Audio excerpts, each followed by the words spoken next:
have discussed Muslim personal law. What is Muslim personal law? और Muslim personal law जो है किन किन चीज़ों को जो है डील करता है. Muslim personal law refers to the body of law that applies to the Muslims in matters to private and personal. Mean Muslim personal law जो है प्राइवेट या पर्सनल जितने भी इश्यूज होते हैं उन सबको जो है मुस्लिम पर्सनल लॉ क्या करता है, डील करता है या फिर क्या करता है, डिस्कस करता है. सच एज मैरिज, जैसा कि मैरिज है ये भी पर्सनल लॉ है या फिर प्राइवेट लॉ में आता है.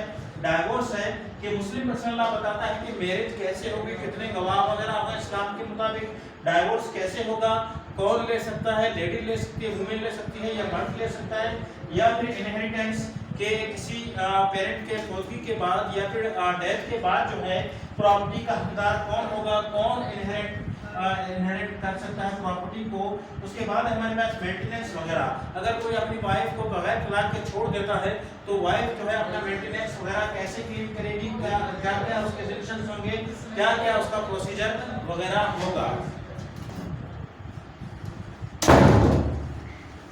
उसके बाद है गार्डियनशिप कि गार्डियनशिप जो है गार्डियन कौन बन सकता है. किसी का वालिद वगैरह फौत हो जाता है, डेथ हो जाती है तो उसके गार्डियन मतलब उसकी वालिदा बनेगी, बड़ा भाई बनेगा, कौन कौन बनेगा, ये सारा कुछ आगे चलकर इंशाल्लाह आगे के टॉपिक में हम पढ़ेंगे मुस्लिम पर्सनल लॉ में.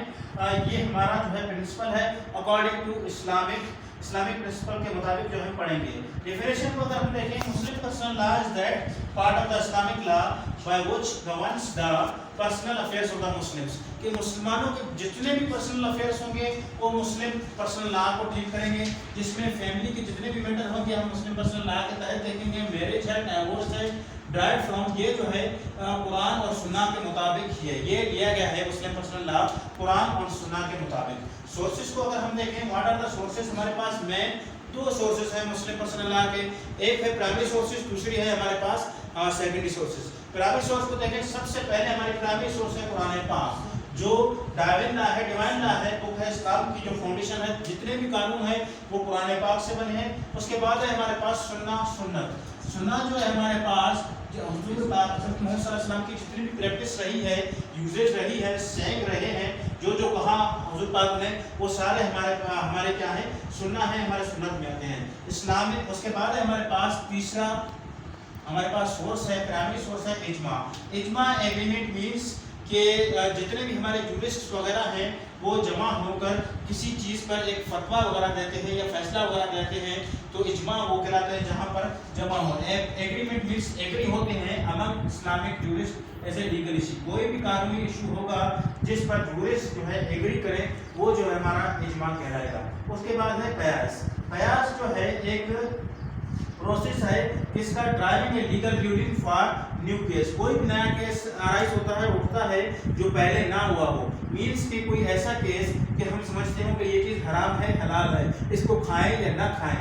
इस्लाम इसके बारे में क्या कहता है ये हमें पता नहीं है. कुरान पाक में भी उसका नहीं लिखा हुआ, सुन्नत अहादीस वगैरह में भी कहीं पर भी बयान नहीं है कि ये चीज़ हमें खानी चाहिए या नहीं खानी चाहिए. तो हम क्या करेंगे, कयास आराई करेंगे. इजमा होगा जुरिस्ट का, वो जो है कयास करेंगे, लेंगे. मिसाल के तौर पर इस्लाम ने कहा कि शराब जो है हराम है.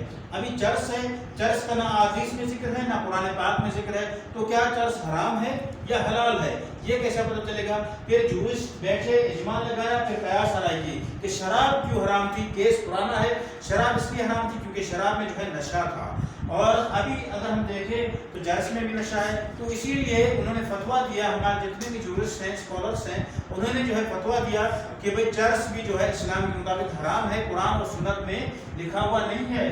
मगर हराम क्यों है, क्योंकि उससे कयास की गई है शराब से, क्योंकि शराब इसलिए हराम थी क्योंकि शराब में नशा था और इसमें भी नशा है. सेकेंडली हमारे पास सोर्सेस हैं कस्टम एंड यूसेजेस.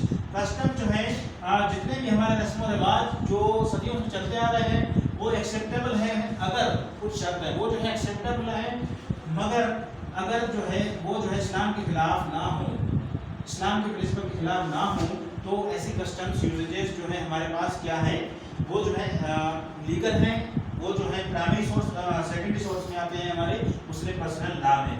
اس کے بعد لیجسلیشن ہے. لیجسلیشن میں جو ہے اگر لیجسلیشن کوئی ایسا قانون بنایا گیا ہو جو اسلام کے خلاف نہ ہو، اسلام کے پرنسپل پر ہو، اسلام کے ٹیچنگس پر ہو، تو وہ لیجسلیشن بھی ہمیں فالو کرنی ہے. وہ بھی مسلم پرسنل لا میں آتی ہے. جیسا کہ مسلم فیملی لا آرڈیننس 1961 ہے، یہ بھی ہمارا جو ہے کس میں آتا ہے، sources of the Muslim personal law میں آتا ہے. شکریہ.